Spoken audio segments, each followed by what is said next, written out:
Assalamualaikum warahmatullahi wabarakatuh, teman pecinta sejarah. Apa kabarnya hari ini? Mudah-mudahan dalam keadaan sehat dan selalu dalam lindungan Allah Subhanahu wa Ta'ala.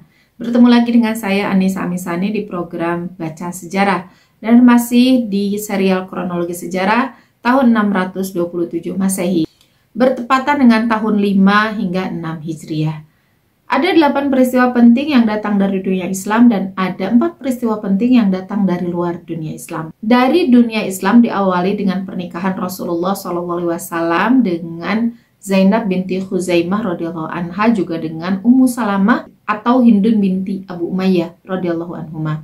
Disusul dengan lahirnya cucu Rasulullah SAW, Husain bin Ali bin Abi Thalib. Kemudian peristiwa yang keempat adalah terjadinya pertempuran Muraisi atau pertempuran Bani Mustalik.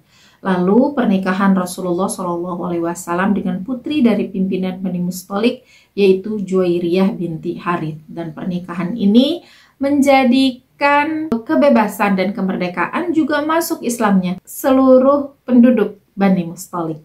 Peristiwa yang keenam adalah terjadinya hadisul ifki yang menimpa kaum muslimin. Disusul dengan terjadinya penyerangan Ahzab di pertempuran Khandaq yang pada saat itu berhasil dimenangkan oleh kaum muslimin. Dan terakhir, peristiwa yang ke-8 adalah pengepungan Bani Quraidah, dan sudah selesai ya dibahas di episode sebelumnya. Dan hari ini kita masuk ke 4 peristiwa besar yang datang dari luar dunia Islam. Yang pertama adalah terjadinya koalisi antara Persia Sasan, bangsa Afar, dan bangsa Slav dalam menembus Konstantinopel sebagai jantung pertahanan dari Romawi Bizantium. Yang kedua adalah koalisi yang terjadi antara Heraklius dari Romawi Bizantium atau Romawi Timur dengan Tongyangzu dari Kanantuk Barat. Peristiwa yang ketiga adalah perebutan kembali benteng-benteng di daerah Armenia dari tangan Persia Sasan. Dan terakhir adalah pertempuran Niniwe sebagai pertempuran penentuan dari pertempuran panjang Romawi Persia. Dan teman pecinta sejarah, inilah kronologi sejarah Islam dan dunia tahun 627 Masehi bertepatan dengan tahun 5 hingga 6 Hijriah selengkapnya. Hari ini kita akan masuk ke peristiwa pertama yang datang dari luar dunia Islam, dan keempat-empatnya ini masih rangkaian dari pertempuran panjang Romawi Persia, dan dalam sejarah sering juga disebut sebagai perang Romawi Persia. Kenapa saya sebut sebagai pertempuran panjang? Ini karena pertempuran ini memang mungkin kalau bisa disebutkan sebagai pertempuran terpanjang sepanjang sejarah ya. Karena berlangsungnya itu bukan lagi tahunan, bukan lagi puluhan tahun, tapi ratusan tahun. Tepatnya 712 tahun. Dimulai dari tahun 66 sebelum Masehi hingga tahun 628 sebelum Masehi.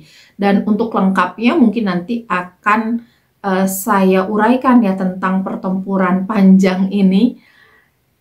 Tapi singkatnya, perang ini dibagi dua sebetulnya, tapi tetap Romawi Persia juga gitu. Hanya yang pertama itu Romawi dengan kerajaan Persianya, bukan Persia Sasan, tapi kerajaan Parthia namanya. Ya, asal mula dari Persia juga. Dan setelah beralih kekuasaan, ternyata pertempuran ini juga berlanjut, sehingga berlanjut di pertempuran Romawi Persia Sasan. Maksudnya Sasan adalah kerajaan Sasania. Konflik panjang Romawi Persia ini ya berasal dari perebutan wilayah saja. Mereka kan sebetulnya bertetangga dan ada berhubungan di perbatasan lah ya. Tadinya hanya perebutan teritori-teritori, wilayah-wilayah kecil saja. Hanya lama-kelamaan kerajaan-kerajaan di sekitarnya itu menjadi bergabung. Jadi ada yang tertaklukkan oleh Romawi, maka kerajaan itu bergabung ke Romawi. Tertaklukkan oleh Persia, kerajaan itu bergabung ke Persia. Lama-lama terus-menerus Romawi itu memperluas wilayah, dan Persia juga sama memperluas wilayahnya.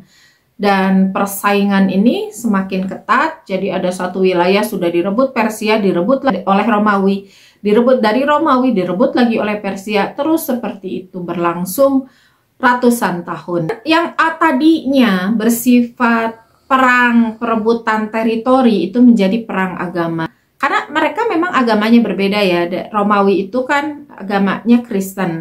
Sementara Persia itu kan beragama Majusi. Mereka saling tidak suka dengan agama masing-masing gitu. Orang Persia tidak suka dengan agama Kristen. Sementara orang Kristen juga tidak suka dengan agama Zoroaster yang pada saat itu orang Kristen masih sangat tidak suka dengan yang namanya agama pagan.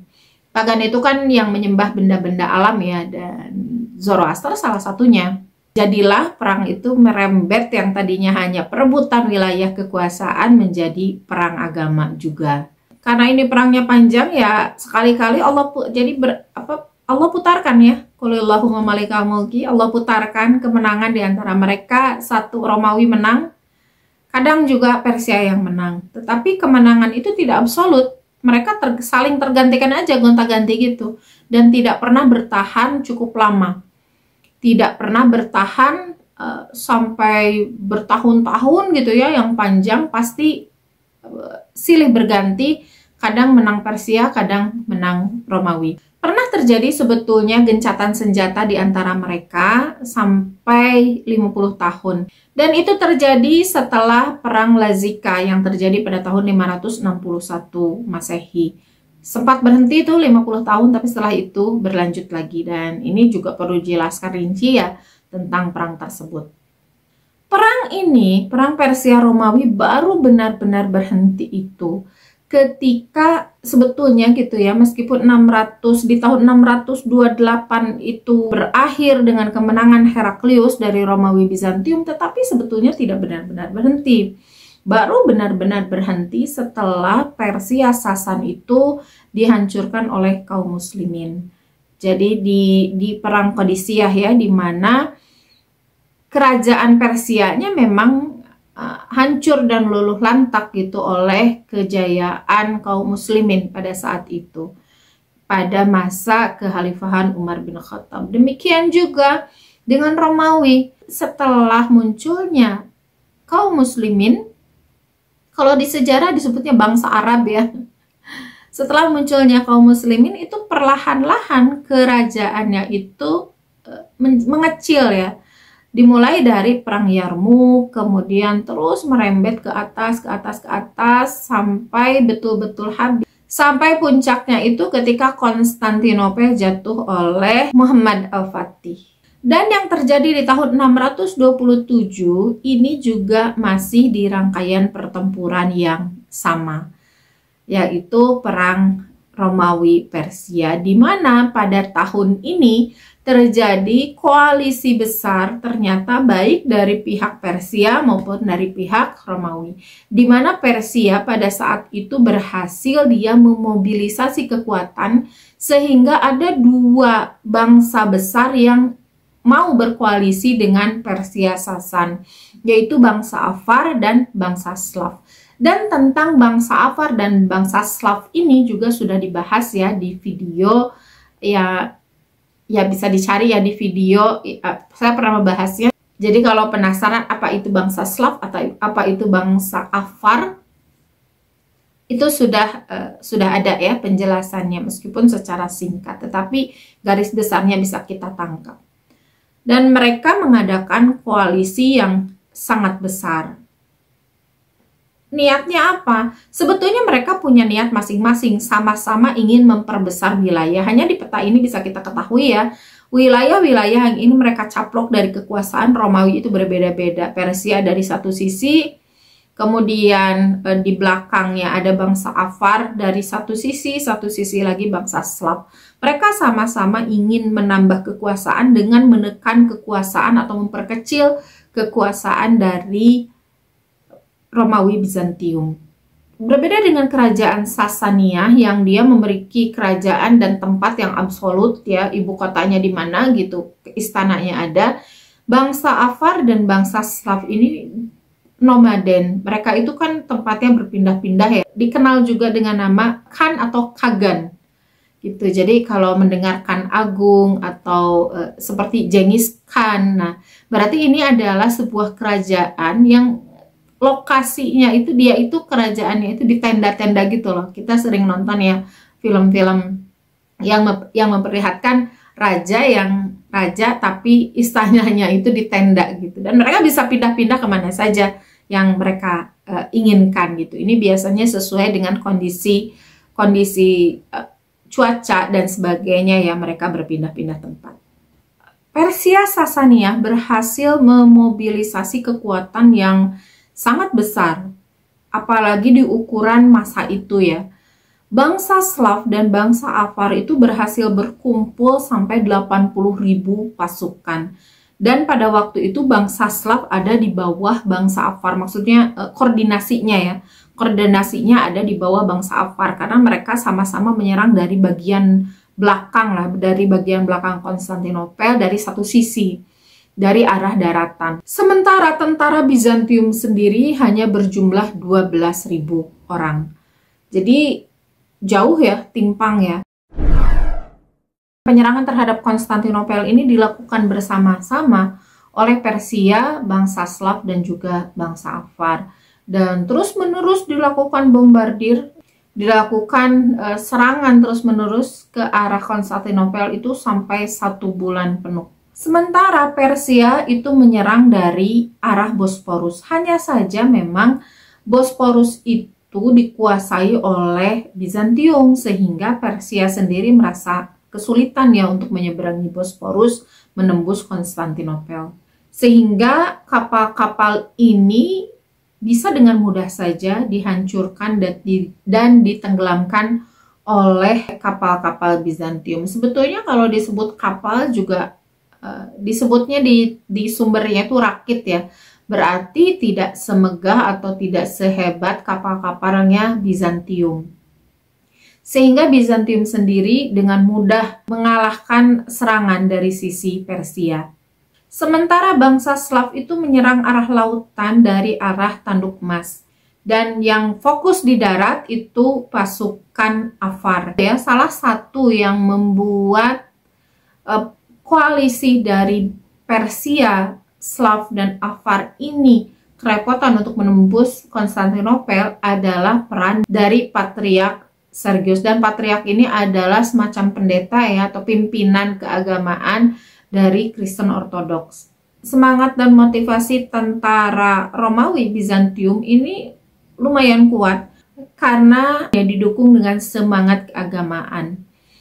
Jadi Patriark Sergius itu melakukan prosesi di sepanjang benteng Konstantinopel dengan ikon perawan Maria, sehingga seolah-olah merasa bahwa Konstantinopel dilindungi nih oleh Tuhan gitu. Jadi tidak akan kami kalah, sehingga motivasi mereka sangat tinggi, sangat luar biasa, meskipun jumlah mereka jauh ya.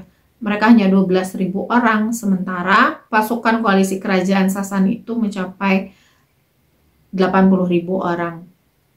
Selain Persia yang berhasil ditaklukkan oleh Konstantinopel, juga bangsa Slav, tentara Slav juga yang menyerang dari Tanduk Emas berhasil dijatuhkan oleh Bizantium. Galai-galai patrisian bonus menabrak dan menghancurkan perahu-perahu Slavia. Sehingga bisa dipastikan serangan dari bangsa Slav ini juga gagal total. Lalu bangsa Avar juga ternyata berhasil dikalahkan dan membuat bangsa Avar itu mundur ke belakang, dan setelah itu diceritakan tidak lagi mengancam Konstantinopel dengan serius. Jadi masih ada serangan-serangan tapi tidak lebih serius dari penyerangan ini. Tetapi pada saat itu sebetulnya Jenderal Shahbaraz masih berdiam di Kalsedonia, dan Kalsedon itu posisinya itu dekat banget dengan Konstantinopel, berseberangan, tetapi tidak lagi menjadi ancaman serius bagi Konstantinopel sendiri. Dan karena kekalahan itu dikisahkan bahwa Jenderal Shahbaraz itu dia mendapatkan informasi dari surat-surat Kisra II yang berhasil dia sadap. Itu yang memerintahkan kepada salah satu jenderal yang ada di sana itu untuk membunuh Jenderal Shahbaraz. Sehingga ya dia menjadi kecewa gitu dengan rajanya, kecewa dengan Khusro II atau Kisra II sajalah ya. Dia kecewa dengan Kisra II sehingga berbalik malah karena dia tinggal di Kalsedon kan pada saat itu, sehingga posisinya itu berdekatan dengan Bizantium, dengan Konstantinopel, sehingga dia mudah saja untuk berpaling hati, malah mendukung dia berkhianat, mendukung ke Bizantium. Dan sebetulnya yang berkhianat duluan bukan Shahryarz ya, tetapi ya surat perintah itulah, surat-surat dari Kisra II yang menyatakan vonis pembunuhan terhadap Shahryarz karena kegagalannya yang memang telak kegagalannya. Karena untuk membangun koalisi yang demikian besar, apalagi melibatkan dua bangsa lain yang besar, itu butuh effort yang luar biasa dan sebetulnya itu prestasi. Tetapi itu tidak dimanfaatkan dengan baik sehingga dinilai itu menjadi sebuah kegagalan yang sangat-sangat fatal.